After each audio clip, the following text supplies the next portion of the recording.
और rationing form में।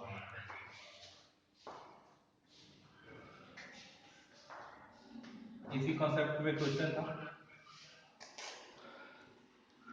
q not equal to 2 के पावर m 5 के पावर n का मतलब होता है कि ये या तो 2 के पावर m के फॉर्म में नहीं है या 5 के पावर n के फॉर्म में नहीं है या फिर दोनों के फॉर्म में नहीं है। मीन्स इसमें कुछ ऐसा आ जाएगा 2 और 5 के अलावा कुछ और आ जाएगा।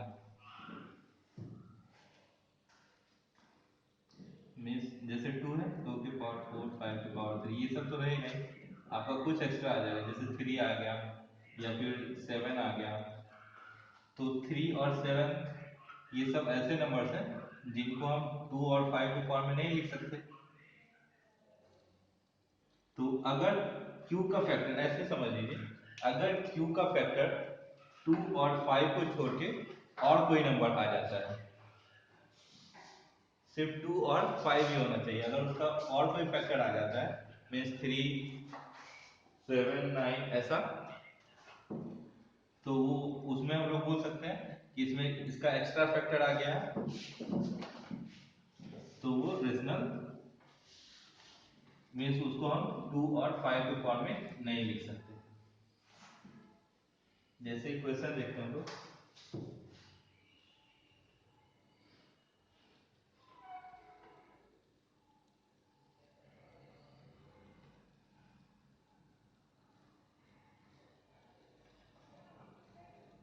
जैसे क्वेश्चन लेते हैं हम लोग 6/15, ठीक। अब इसको सबसे पहले तो सिर्फ p बाई क्यू के फॉर्म में, रेशनल नंबर है तो p बाई क्यू के फॉर्म में लिख सकते हैं। अब हम लोग क्या करेंगे, इसको सबसे पहले सिंपलेस्ट फॉर्म में लाएंगे, तो ये क्या हो जाएगा 3 और 5 यानी 3/5 आ गया। तो देखिए इसका फैक्टर कौन है, 5 है, सिर्फ 5 है, सिर्फ 5 में है फैक्टर, क्यू का हमको बस देखना है, क्यू में आपका बस 5 दिख रहा है तो इसका फैक्टर कौन होगा, बस 5। अब इसको 2 इंटू 5 के फॉर्म में लिख सकते हैं, ऊपर भी 2 और नीचे भी 2, तो नीचे आपका 2 और 5 फैक्टर आ गया, या सिर्फ 5 भी फैक्टर रहेगा तो हमारा काम चल जाएगा।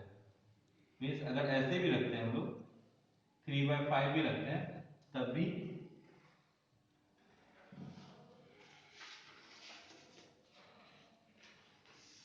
ये टर्मिनेटिंग डेसिमल होगा। मीन्स या तो उसका फैक्टर 2 होना चाहिए, q जो है आप सबसे सिंपलेस्ट फॉर्म समझ लीजिए कि ये q जो है या तो q का फैक्टर 2 होना चाहिए या 5 होना चाहिए या 2 और 5 बोथ।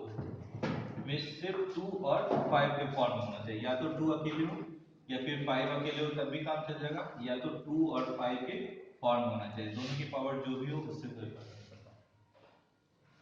q का फैक्टर 2 5 या इस फॉर्म के अलावा कोई कुछ भी अलग नहीं है। या सिंपल जब ऐसे बोला जाता है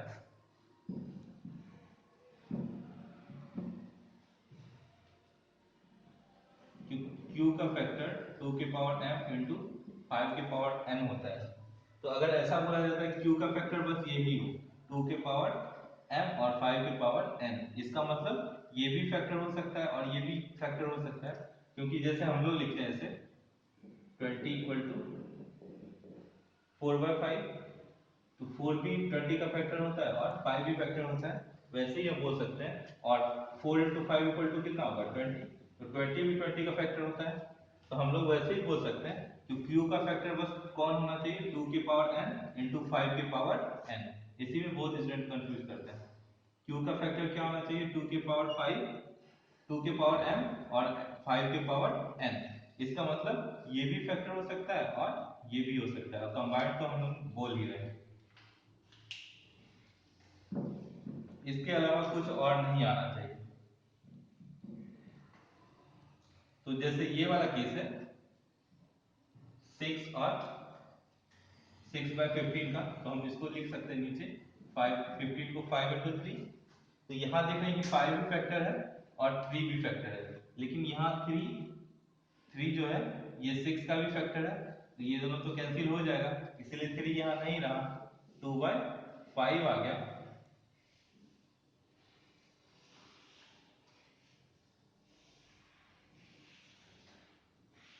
तो अगर 2/5 आ गया मीन्स ये एक टर्मिनेटिंग डेसिमल है, क्योंकि फैक्टर कौन है 5। वैसे ही इसमें एक्सरसाइज 1.4 में बहुत सारा क्वेश्चन दिया गया है, 10 क्वेश्चन। इनमें आपको देखना है कि कौन सा रेशनल है और कौन सा इरेशनल है, या कौन सा टर्मिनेटिंग है और कौन सा नॉन टर्मिनेटिंग है।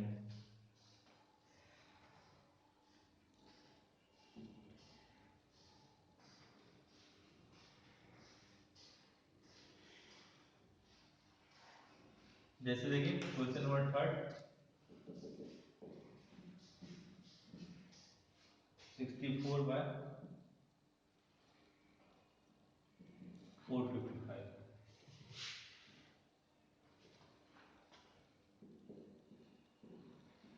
अब देखिए डिनोमिनेटर को हम किस फॉर्म में लिख सकते हैं,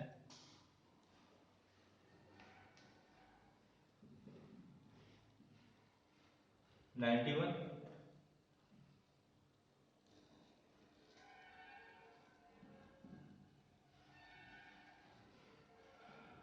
64/5 इंटू 13 इंटू 7। अब यहाँ देखिए 5 का तो ठीक है, यहाँ दो और फैक्टर आ रहा है 13 और 7, और ऊपर जो न्यूमरेटर है ये दोनों में से किसी का कॉमन फैक्टर भी नहीं है 7, और 9 13, तो यहाँ 13 और 7 को हम लोग रिमूव नहीं कर सकते, मीन्स यहाँ हमको क्या दिख रहा है कि 13 और 7 भी, ये जो नंबर इसको p बाई क्यू के फॉर्म में लिख सकते हैं, और यहाँ क्या लिख सकते हैं हम लोग कि 13 और 7 भी q का फैक्टर है, लिख सकते हैं 13 and 7 are also factors of q। और अभी हम लोग देखें कि 2 और 5 के अलावा अगर और कोई q का फैक्टर होता है तो वो नॉन टर्मिनेटिंग रिपीटिंग होता है, तो लिख देंगे इसलिए 64/445 is non terminating repeating decimal. अगर यहाँ 13 और 7 रिमूव हो जाता, सिर्फ 5 ही बचता, तब हम उसको लिखते कि 5 ही उसका फैक्टर है, तो वो टर्मिनेटिंग है।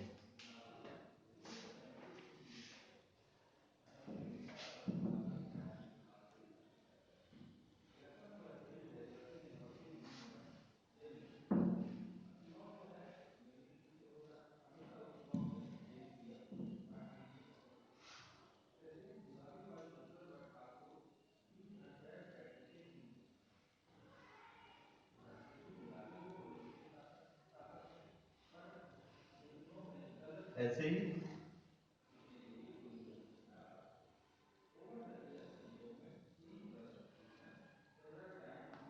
आपका 5 है,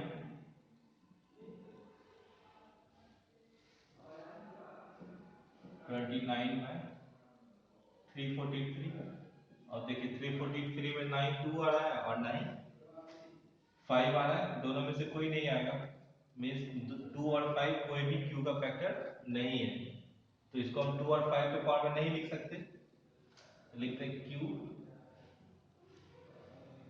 कैन नॉट बी एक्सप्रेस्ड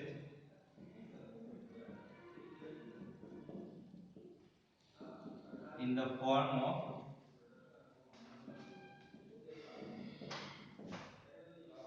2 के पावर m into 5 के power n, so it is non terminating and repeating decimal।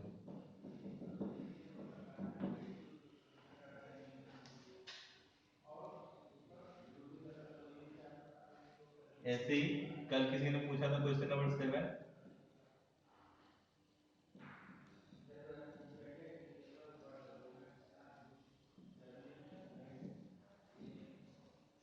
2 to the power 2, 5 to the power 7 और 7 to the power 5। अब देखिए यहाँ 2 और 5 तो है फैक्टर, लेकिन एक एक्स्ट्रा फैक्टर 7 भी है, तो 7 को हम लोग रिमूव कर सकते हैं ऊपर से। देखिए कॉमन फैक्टर नहीं है, मीन्स क्या है, 7 इज लिख सकते हैं also a factor of Q, means 129 by is non terminating repeating decimal।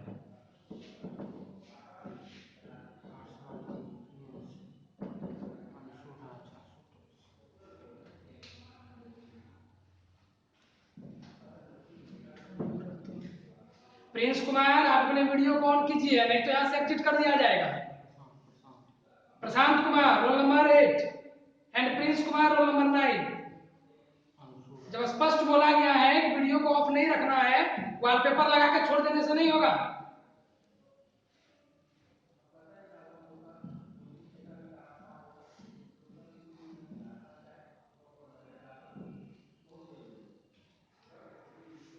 कल से बिना इंफॉर्मेशन के एग्जिट कर देंगे यहाँ से।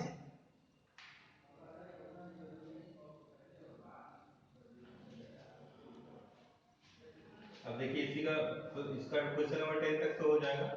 नेक्स्ट है write down the decimal expansions of those rational numbers in question 1 above which are terminating decimal expansion. अब जब आप लोग क्वेश्चन 1 करेंगे तो आप लोग को पता चल जाएगा कि इसमें कौन सा टर्मिनेटिंग है कौन सा नॉन टर्मिनेटिंग है। तो जो भी टर्मिनेटिंग डेसिमल होगा उनका डेसिमल वैल्यू आपको लिखना है।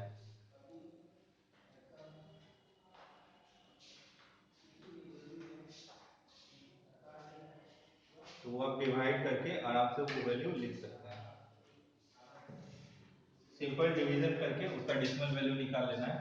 जैसे सेकंड वाला आपका टर्मिनेटिंग आया होगा 17/8, तो आराम से बस इसको डिवाइड कर लेना है।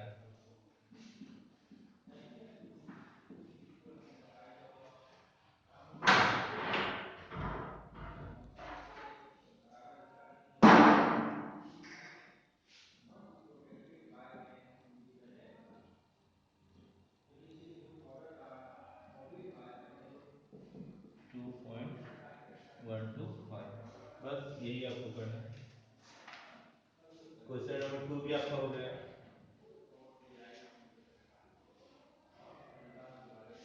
अब जो क्वेश्चन नंबर लास्ट है इस यूनिट का,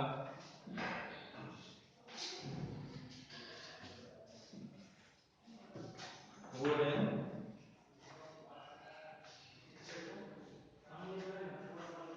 the following real numbers have decimal expansions as given below, in each case decide whether they are rational or not।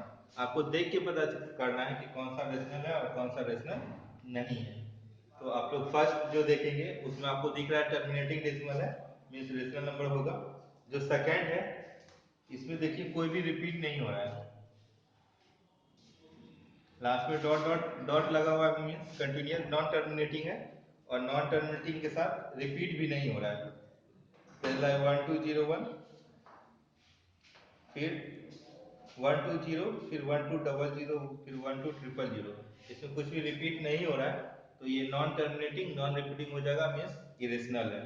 और क्वेश्चन नंबर थर्ड में 43 पॉइंट रेकरिंग लगा हुआ है, रेकरिंग से तो पता चल ही जाता है कि ये रिपीटिंग है, मींस नॉन टर्मिनेटिंग और रिपीटिंग है, मींस ये भी रेशनल नंबर होगा।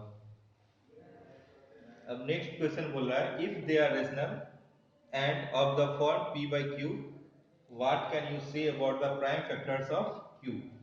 अब क्या बोला जा रहा है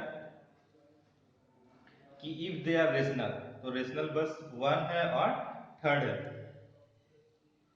and of the form P and P by Q।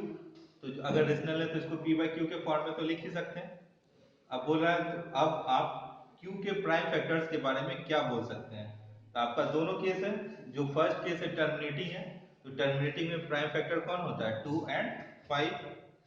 और ये नॉन टर्मिनेटिंग रिपीटिंग है, इसमें बोल सकते हैं कि Q has prime factors of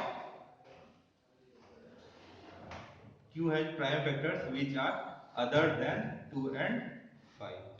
means इसमें जो Q का फैक्टर होगा 2 एंड 5 को छोड़ के और दूसरा भी होगा। और जो फर्स्ट है, दो ही रेशनल है, एक फर्स्ट है और एक थर्ड है, तो इसके Q के बारे में आपको बोलना है। तो फर्स्ट तो टर्मिनेटिंग है, तो टर्मिनेटिंग के Q के बारे में क्या बोल सकते हैं, तो उसका प्राइम फैक्टर बस 2 एंड 5 पॉसिबल है। जो थर्ड है रिफ्टिंग वाला है, मीन्स इसमें 5 और 2 एंड 5 के अलावा भी कुछ हो सकता है, अलावा ही होगा तभी तो रिफ्टिंग आया है। तो बोल सकते हैं हम लोग दीज है क्यू है prime factors other than 2 and 5।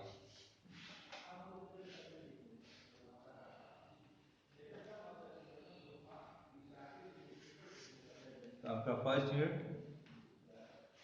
आज एंड हो गया।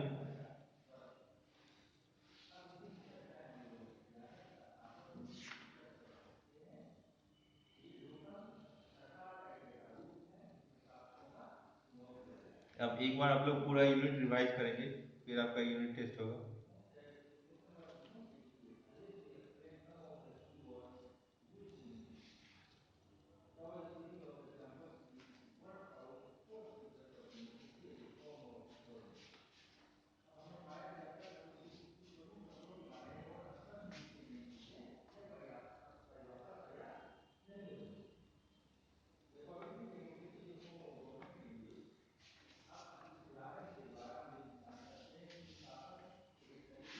अब आप लोग इस चैप्टर का क्वेश्चन पूछ सकते हैं, फर्स्ट का। आपको अनम्यूट किया जा रहा है, एक एक करके पूछिए।